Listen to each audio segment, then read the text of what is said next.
Hello, everybody. The Quiet Atheist here. Oh boy, I love the smell of hypocrisy in the morning. Anyway, I am making this video because I have seen so many Christians lately have a big problem with the transgender community using public restrooms that, according to Christians, they do not belong in. Some Christians say that the transgender community is full of sexual predators and all they want to do is hurt innocent children and women. I know, it kind of makes you laugh, right? These Christians even take it upon themselves to bash the LGBTQ community as a whole, and they really have no problem doing that. That is why I'm going to take this opportunity to pull some skeletons out of the closets of these individuals to expose their hypocrisy. But before I do that, I want to get back to this transgender issue. Again, a lot of Christians say that the transgender community is full of predators that just want to go in bathrooms. So let's check this claim out. I am going to read a section of this article to you guys so you know what is going on. All the recent political and social commotion about transgender people and bathrooms is even sillier when you look at the numbers. How many trans people have been arrested for sex acts in bathrooms? As best as we can tell, zero. How many GOP politicians? At least three. Via Dead State, which got it from Dan Avery at New Now Next. According to Media Matters, there haven't been any reports of men pretending to be transgender to gain access to women's spaces and commit crimes against them. You know who have been arrested in public bathrooms for sexual misconduct? Republican politicians. Without even driving too deep, we found three GOP legislators who were picked up for lavatory indiscretions. Their names are Larry Craig, John Hinson, and Bob Allen. We may need laws against GOP politicians using public bathrooms. By contrast, trans people are doing just fine. What pisses me off about all of this, guys, is the fact that these Christians will ignore the facts because they have a narrative that they want to push. They are really good at that. They want to sit there and label this person and label that person, etc., etc. Something tells me that they should look into their own circles before they start making claims without any evidence. So let's take a look at these anti gay Christians, shall we? First up, George Reckers. This anti gay activist and co founder of the Family Research Council shocked the world in 2010 when he was caught returning from a European vacation with a male escort he found on rentboy.com. Troy King. Rumors of Alabama Attorney General Troy King engaging in an affair with a younger male assistant, a former Troy University homecoming king, circled the internet in 2008. King, who promoted bans on homosexuality and sex toys, was reportedly found in bed with the young man by King's wife. Richard Curtis. Conservative Washington State Representative Richard Curtis, who had voted against a domestic partnership bill and a bill that would have outlawed discrimination based on sexual orientation, was accused of soliciting sex from another man in 2007.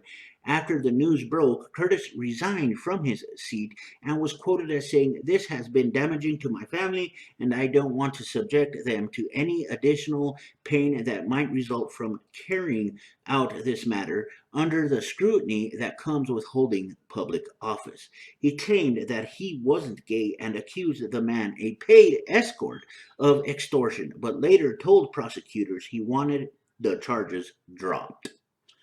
Glenn Murphy Jr. This anti gay advocate and former president of the Young Republican National Federation was sentenced to 6 years in prison after he was found guilty of sexual assault for performing oral sex on an unwilling male after a 2007 private party for Republican supporters in Indiana. David Dreher. Long-serving California Republican Congressman David Dreher supported the Defense of Marriage Act and voted against the federal hate crimes bill named for Matthew Shepard, as well as the proposed Employment Non-Discrimination Act. Well, wouldn't you know, Dreher shared homes with his former chief of staff, Brad Smith, who was identified by acquaintances as Dreher's partner. Bruce Barclay. An anti-gay county commissioner in Cumberland County, Pennsylvania, Barclay resigned from his position in 2008 after being caught hiring male prostitutes and using hidden cameras to videotape at least 100 of these sexual encounters at his home. Roy Ashburn. California State Senator Roy Ashburn came out in 2010 after reports surfaced of him being arrested for drunk driving after partying at a gay nightclub in Sacramento. In an interview with Bakersfield radio station Kern, Ashburn said, "I am gay. Those are the words that have been so difficult for me for so long. But I am gay. But it is something that is personal, and I felt with my heart that being gay wouldn't affect how I did my job." Ashburn blamed his constituents' wishes for his anti LGBT voting record. Ed Schrock.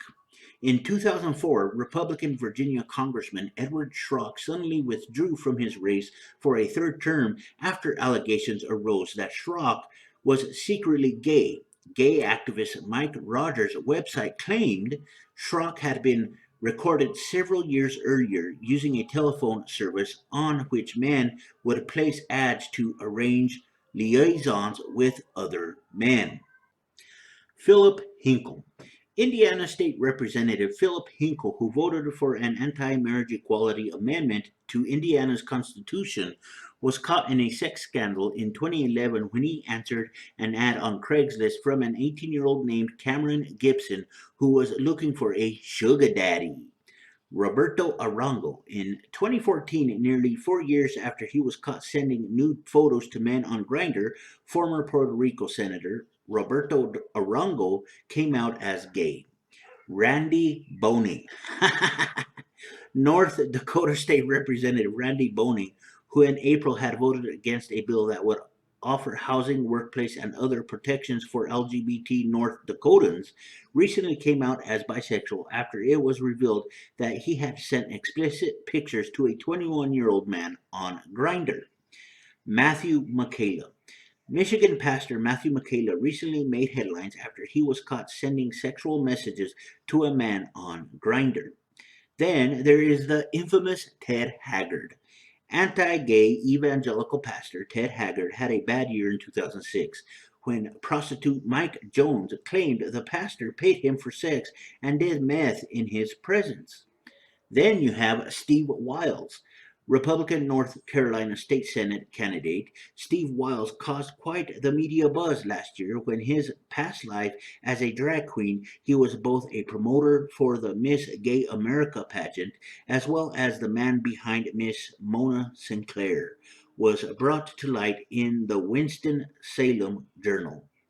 I think that the question here is, who are the real predators and hypocrites here? For all of you Christians out there who want to make these ridiculous claims about the transgender community and the LGBTQ community as a whole, look at this video every time you think about doing that. Morally superior Christians.